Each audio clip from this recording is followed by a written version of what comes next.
Java with Josh. So, today I will be giving my testimony, which is basically my life story. And I'm sorry for not uploading in about 4 or 5 weeks.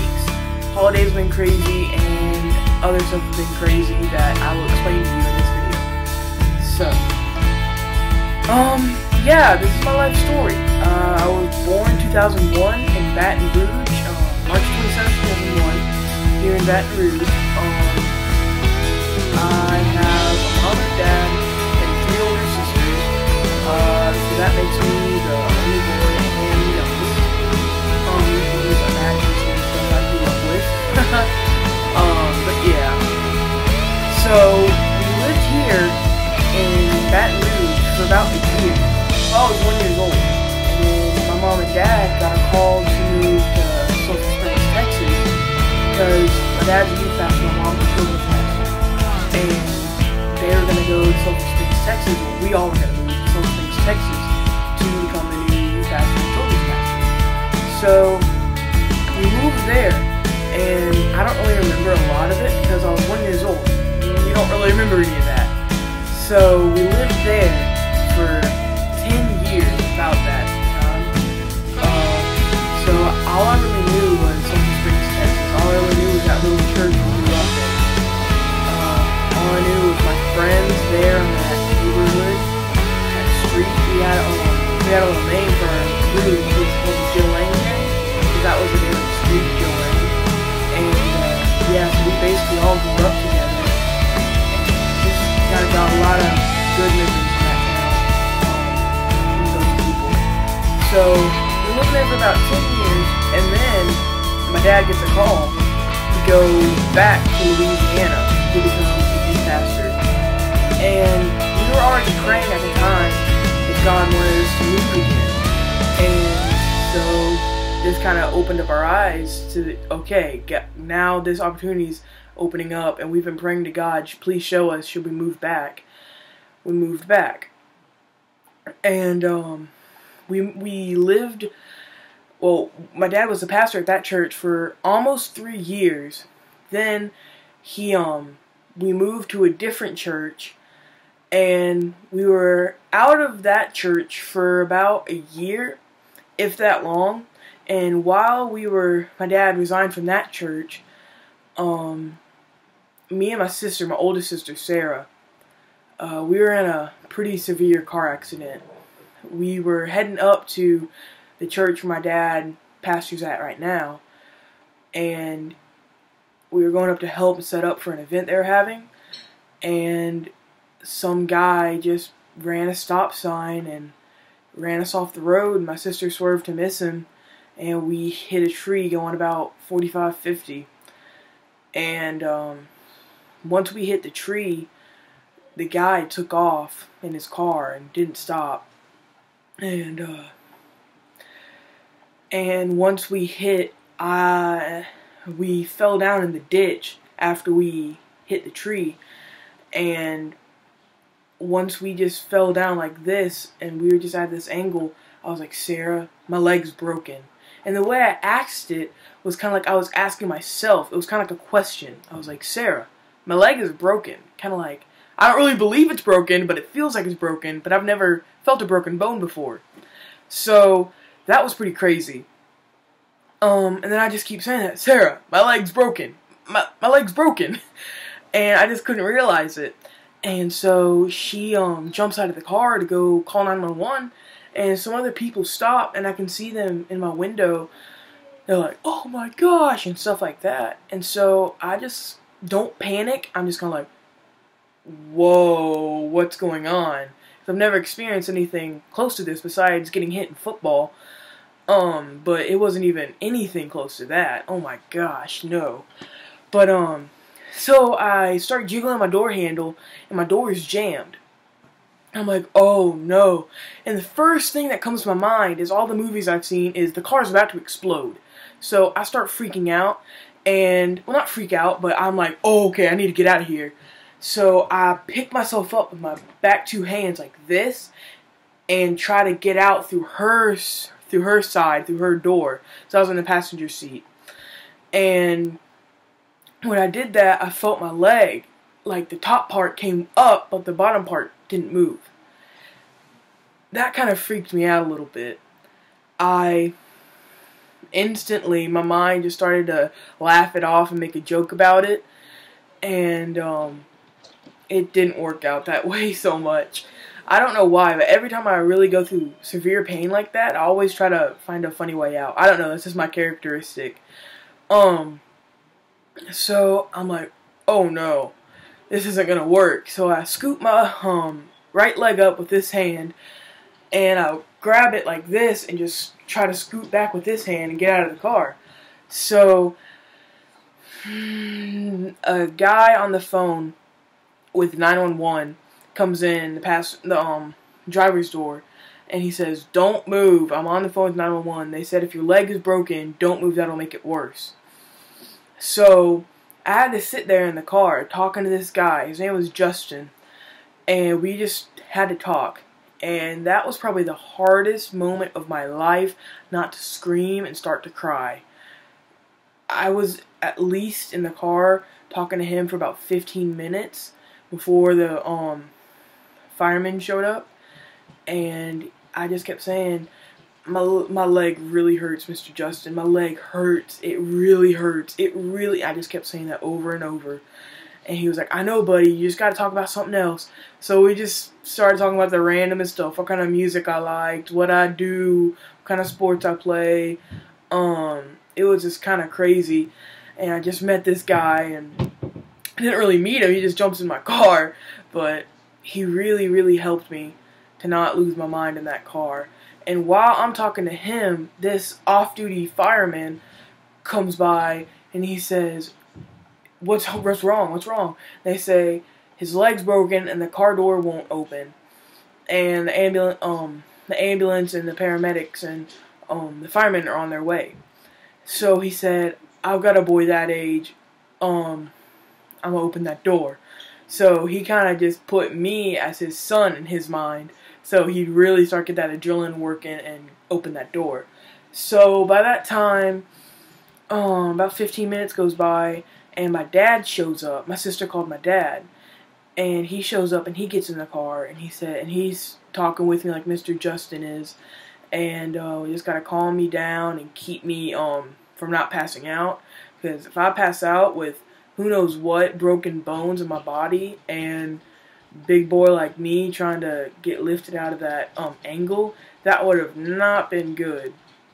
So yeah, my dad was there, and for about 5 minutes of him being there, about 20 minutes in total, the firemen come, and when they come, he's like, the off-duty fireman says, "Give me the jaws alive, we gotta get him out."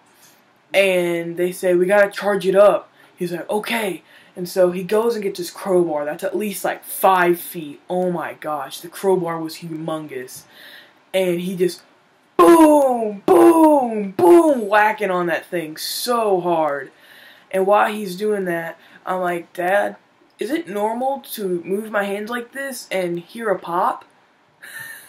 He's like, "Don't move your hands. Stop moving your hands." And so I'm sitting there, and my hands were broken with my right leg.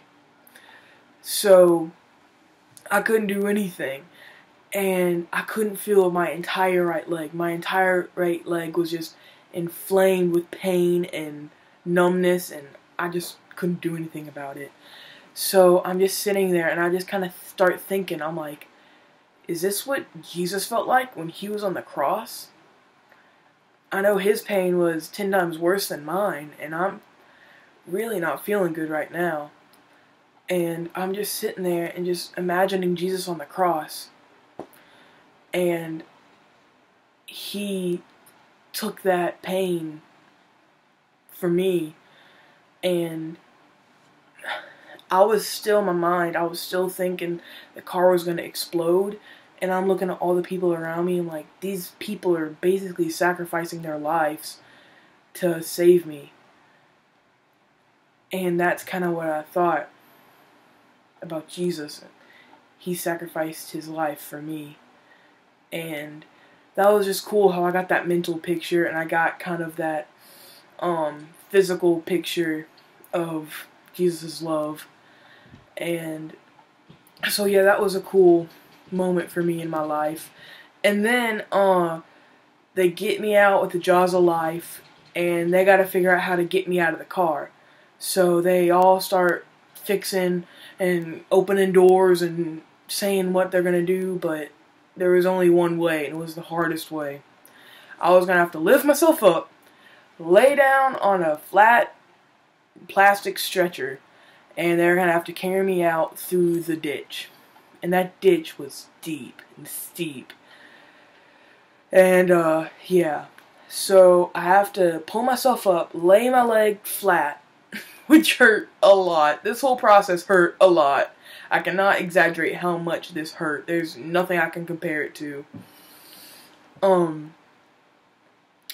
So I had to lay down flat, and they had to pull me up through that ditch. And that was so scary. But they get me out, and they get me into the paramedics, and they take me to the hospital, the emergency room of the hospital. And they say, yep, his femur's broken, which is the strongest and the most painful bone to break. I figured that out later. I broke both hands. As you can see, they had to do surgery on this one. I broke a bone here, and I think here. And then I broke a bone here and here. So then they said I broke my ankle in about 5 places. And one of the places is through my growth plate. And I'm 14 years old, and I still need to grow some. And that was just really hard, because that's going to be a hard surgery to go through. So, make a long story short, as I can, I was in the hospital 15 days, had 3 surgeries, and they fixed everything. Everything went good. They had to put a rod in my femur, a titanium rod, titanium bolts all up and down my leg, or my femur area, and then they had to put 4 bolts in my ankles, and then they had to put 2 or 3 bolts right here on this bone. So, yeah, I'm filled with metal. And, so I was in the hospital for 15 days. That was probably the longest and the hardest 15 days possible that I've ever gone through. And I'm not going to go into all the stuff that happened there, because this will be a 30-minute video, if so. Yeah, I was in the wheelchair for about, that wheelchair right there, if you can see it, for about 2-3 months. And I met some of the coolest people at a physical therapy clinic. And I just went, and this is why I haven't been able to film, is because I've been recovering from my last surgery, my 4th surgery, to get some of the bolts out of my ankle. And that's why I haven't been filming in a while. I've been in recovery. And, so yeah. So, recap. Moved to Texas from Louisiana. Moved back to Louisiana. My dad resigned from my church and is at a new church. So now we're at that church still. And we're just doing what God wants us to do. My dad is the interim pastor and student pastor. Yeah, we got a lot to work on with therapy and get me back to be where I need to be, health-wise and physical-wise. And so I hope this video isn't too long. Thank you guys for the subscribes and the likes and the nice comments y'all leave for me. It really helps me make this happen and make YouTube videos. I know my YouTube videos aren't perfect. I'm still very, very new to YouTube. I'm very, very, very new to editing and filming. So if y'all have any tips, please email me. And please comment down below how you can help me, and if you know somebody who can help me. Lastly, if you want to know more about my mom and dad's ministry, I will leave a link down in the description that will take you to their website. And my dad does this really cool stuff called chalk art, and it'll explain at the website. I don't want to take too much time on this video, but it's really cool. You need to check it out. And my mom does ventriloquism with a puppet. Well, she has a couple, but really she just uses mainly one. And so we kind of travel around and do that kind of stuff with it. So, yeah, this has been my testimony. I hope you guys enjoyed it. I'm sorry if it was a little too long, but I'm trying to work on that. But I think I got everything I needed to say out, so I hope you have a fantastic Monday, or whenever you're watching this video, have a fantastic day. And yeah. And remember, be the change you want to see. Farewell, and good tidings.